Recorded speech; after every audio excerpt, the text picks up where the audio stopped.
Hi everyone, and welcome to Continental Labor's defensive driving training. First of all, I'm going to cover why this training is important. You may not realize it, but driving is the most hazardous task that you're going to perform every single day. Going to and from the job site, going to and from the store, driving in your neighborhood, everything you do in that car is some of the most hazardous things that you can do every single day.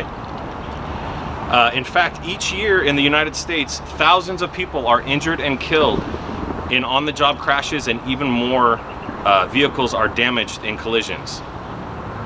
In 2018, 3,259 people lost their lives in an auto accident in California alone. That's just in California.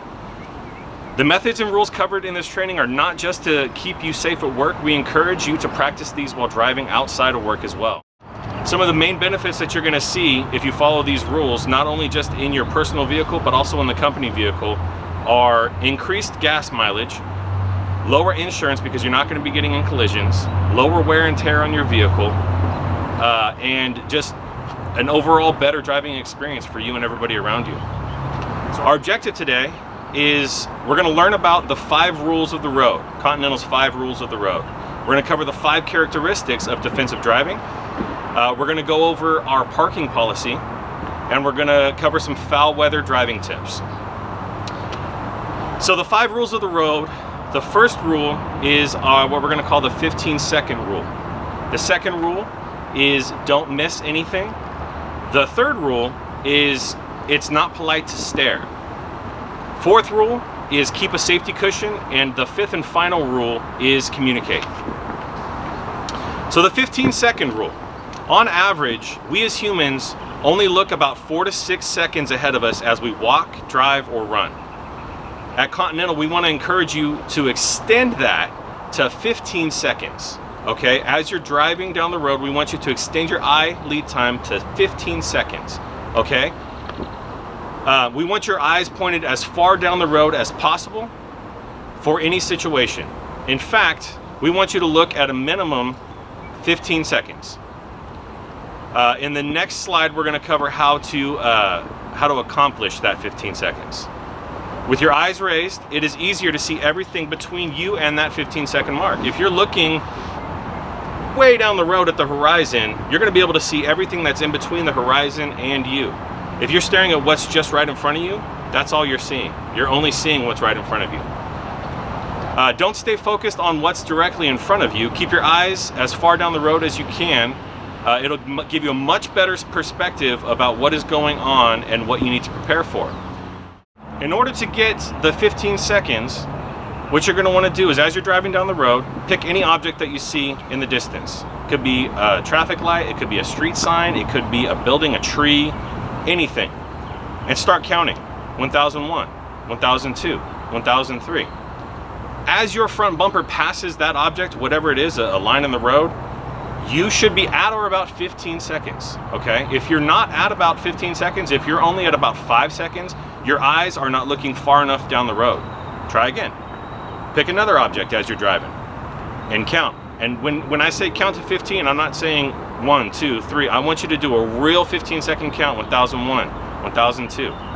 What you're doing is essentially you're allowing yourself to see into the future, okay? You're going to be able to anticipate what's coming, what's going to happen before it even happens. If you see a car that's parked and someone's getting into it and they have their left turn signal on and that's 10 seconds down the road, well, you know that pretty soon that guy's going to want to merge into that lane of traffic, okay? You could see in the future and you can see what's going to happen. It is very important to note that the faster your vehicle is going, the further down the road that 15-second mark is going to be. The slower you're going, the closer that 15-second mark is going to be. Rule number 2 is don't miss anything. Now that you have your eyes scanning 15 seconds down the road, it's time to discuss what you should and should not be looking at on the road. There are 2 types of objects that we will discuss: relevant and non-relevant. Relevant objects fall into one of 3 categories: pedestrians, other vehicles, and signs. Pedestrians is exactly what it sounds like. It's you and me walking along the sidewalk, or pushing a stroller, or walking our dog. That's something that you want to keep account of as you're driving. Other drivers, other vehicles on the road, Anybody that's driving your direction, around you, behind you, keep an eye on them. Know where they're at, know what they're doing. And then signs. Signs could be anything. Signs could be lane lines. Signs could be street signs, traffic signals, speed limit signs. Signs there's so many different forms of signs out there. Make sure that you're reading and that you understand each one of those, okay? Non-relevant objects are things like parked cars, buildings, mountains, clouds, trees, a dog. These are not relevant for you to look at as a driver, okay? If you've seen that building a million times, it's going to be there the next time you pass it, okay? There's no reason to take your eyes off of the relevant objects to focus on irrelevant objects. Now, when I say parked cars are not always non-relevant, okay? In some situations, like the situation that I discussed previously, parked cars are relevant. If someone's in that parked car and you could see them getting ready to leave that parking space, that is now a relevant object that you need to keep an eye on. In order to see everything that you need to as a driver, it is very critical to maintain a certain following distance behind the vehicle in front of you. Continental recommends a 4-second following distance behind the vehicle in front of you. And you attain this the same way that you do with the 15-second eye lead time. You pick an object, and when the vehicle in front of you's back bumper passes that object, you'll start counting. 1001, 1002, 1003. As you hit 1004, as you say 4, your bumper should just be passing that same mark on the road. If you pass that mark in 2 seconds, you're following too close. You pass that mark in 5 seconds, you're good. It's a minimum of 4 seconds, minimum. This will give you enough time to react to anything that happens. 4 seconds doesn't sound like a lot of time, but if that car in front of you collides head on or loses control of their vehicle, you now have yourself 4 seconds to slow down, change lanes, brake, whatever you have to do. And that's plenty of time. That's more than enough time. So leave yourself 4 seconds of following distance. All right, rule number 3 is it's not polite to stare. And what I mean by that is we want those eyes to be moving the entire time you're driving, okay? Don't fix your stare on any one thing for longer than 2 seconds.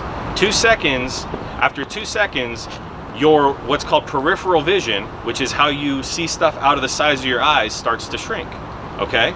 And pretty soon, if you stare at something long enough, it's gonna shrink until you have tunnel vision. And then whatever you're looking at, that's the only thing that you can see. And that's a dangerous situation to be in as a driver. So keep your eyes moving, check each one of your mirrors at least every 5 to 8 seconds.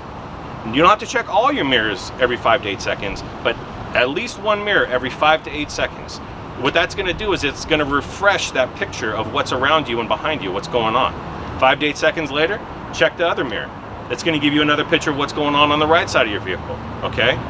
5 to 8 seconds, check the other mirror. It's gonna give you a picture of what's going on your left side of your vehicle. You're constantly refreshing what you know about what's going on around you. Key number 4 is keep a safety cushion. Keep a safety cushion or an open area around your vehicle on all sides. This is hard to do in certain situations when it's rush hour traffic, okay, or you're driving on the freeway, but it's not impossible. You have to seek out that space cushion. What a space cushion is not having a vehicle on the left side of you, not having a vehicle on the right side of you, controlling the distance between the vehicle in front of you, and you have very little control over the vehicle behind you, but you do have some semblance of control. You can speed up a little bit to get, some space cushion in between you and them. I've identified 2 vehicles in this slide that have perfect safety cushions around them. The 5th and final rule in our rules of the road is communicate.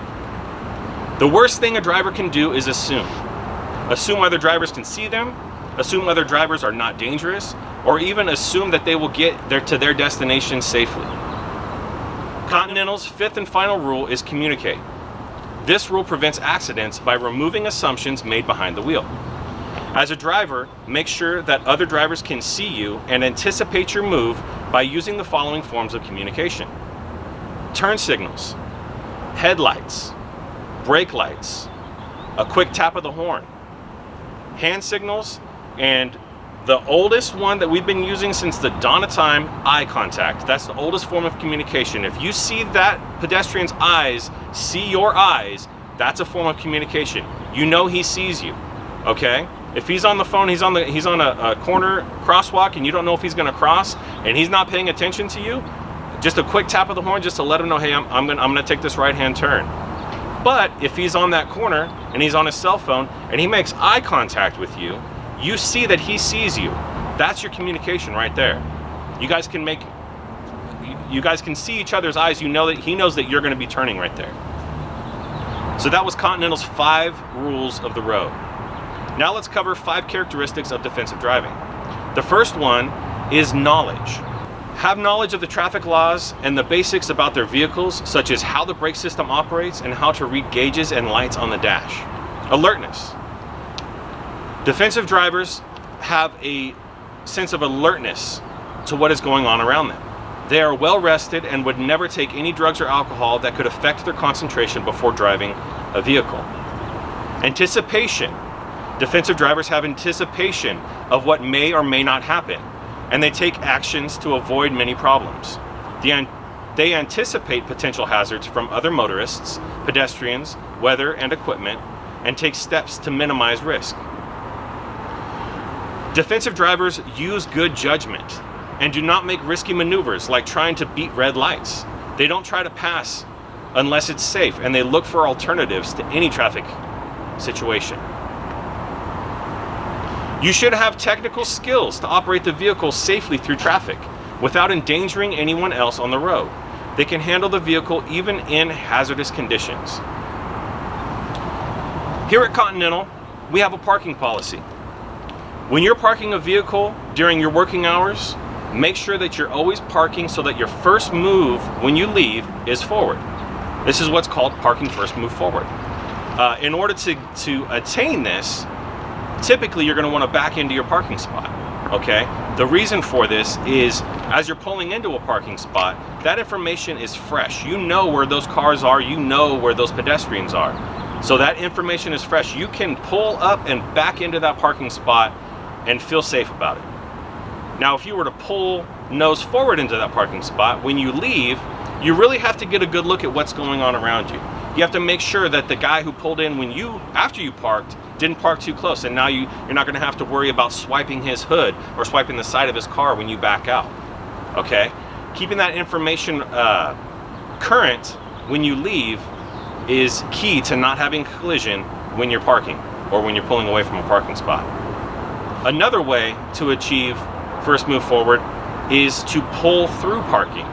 If there's 2 open parking spots with no barrier, pull through that first parking spot into the second parking spot so that your first move when you leave is forward.